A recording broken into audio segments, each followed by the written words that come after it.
काल्पनिक कहानी है और दिल को गहराइयों तक छू जाने वाली। एक बार स्वर्ग में विचरण करते हुए कृष्ण और राधा एक दूसरे के सामने आ गए। विचलित से कृष्ण, प्रसन्नचित से राधा। कृष्ण सकपकाए, राधा मुस्कुराई। इससे पहले कि कृष्ण कुछ कह पाते, राधा बोल उठी, कैसे हो द्वारिकाधीश। जो राधा उन्हें कान्हा कान्हा कहकर बुलाती थी, उसके मुख से द्वारिकाधीश का संबोधन कृष्ण को भीतर तक घायल कर गया। फिर भी किसी तरह अपने आप को संभाल लिया उन्होंने और बोले राधा से, मैं तुम्हारे लिए आज भी वही कान्हा हूं। तुम तो मुझे द्वारिकाधीश मत कहो। आओ बैठते हैं। कुछ मैं अपनी कहता हूं, कुछ तुम अपनी सुनाओ। सच कहूं राधा, जब जब भी तुम्हारी याद आती थी, इन आंखों से आंसुओं की बूंदें निकल आती थी। राधा बोली, मेरे साथ ऐसा कुछ नहीं हुआ। न तुम्हारी याद आई, न आंखों से आंसू बहा, क्योंकि हम कभी तुम्हें भूले ही कहां थे। जो तुम याद आते, इन आंखों में तो सदा तुम ही थे। कहीं आंसुओं के साथ निकल न जाओ, इसलिए रोते भी नहीं थे। कान्हा, प्रेम से अलग होने पर तुमने क्या खोया, इसका एक आईना दिखाऊं तुम्हें। कुछ कड़वे सच प्रश्न सुन पाओ तो सुनाऊं। कभी सोचा है इस तरक्की में तुम कितने पिछड़ गए। यमुना के मीठे पानी से जिंदगी की शुरुआत की और समुद्र के खारे पानी तक पहुंच गए। एक उंगली पर चलने वाले सुदर्शन चक्र पर भरोसा कर लिया और 10 उंगलियों पर चलने वाली बांसुरी को भूल गए। कान्हा, जब तुम प्रेम से जुड़े थे तो जो उंगली गोवर्धन पर्वत उठाकर लोगों को विनाश से बचाती थी, प्रेम से अलग होने पर वही उंगली क्या क्या रंग दिखाने लगी। सुदर्शन चक्र उठाकर विनाश के काम आने लगी। कान्हा और द्वारिकाधीश में क्या अंतर होता है बताऊं?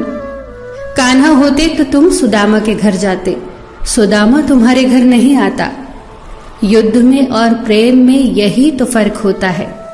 युद्ध में आप मिटाकर जीतते हैं और प्रेम में आप मिटकर जीतते हैं। कान्हा, प्रेम में डूबा हुआ इंसान दुखी तो रह सकता है, पर किसी को दुखी नहीं कर सकता। आप तो कई कलाओं के स्वामी हो, स्वप्न दूरदृष्टा हो, गीता जैसे ग्रंथ के दाता हो, पर आपने ये क्या निर्णय लिया? आपने अपनी पूरी सेना कौरवों को सौंप दी और अपने आप को पांडवों के साथ कर लिया। सेना तो आपकी प्रजा थी, राजा तो पालक होता है, उसका रक्षक होता है। आप जैसे महाज्ञानी उस रथ को चला रहे थे जिस पर बैठा अर्जुन आपकी प्रजा को ही मार रहा था। अपनी प्रजा को मरते देख आप में करुणा नहीं जगी, क्योंकि आप प्रेम से शून्य हो चुके थे। आज भी धरती पर जाकर देखो, आपकी द्वारिकाधीश वाली छवि को ढूंढते रह जाओगे। हर जगह, हर मंदिर में मेरे ही साथ खड़े नजर आओगे। मैं जानती हूं कान्हा, लोग गीता के ज्ञान की बात करते हैं, उसके महत्व की बात करते हैं, पर धरती के लोग युद्ध वाले द्वारिकाधीश पर नहीं, प्रेम वाले कान्हा पर भरोसा करते हैं। गीता में मेरा दूर दूर तक नाम नहीं है, पर आज भी लोग उसके समापन पर राधे राधे कहते हैं।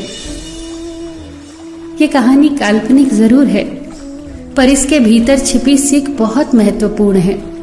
श्री कृष्ण के पास कभी किसी प्रश्न का उत्तर ना हो, ऐसा तो हो ही नहीं सकता, परंतु राधा द्वारा लगाए गए प्रश्न चिन्हों पर कान्हा मौन रहे।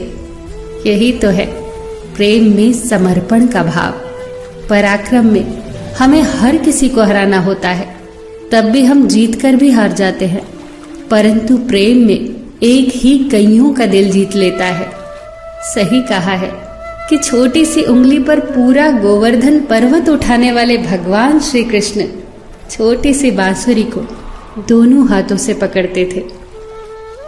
फिर मिलेंगे दोस्तों अगली कहानी के साथ। तब तक के लिए अपना ख्याल रखना और हमेशा मुस्कुराते रहना।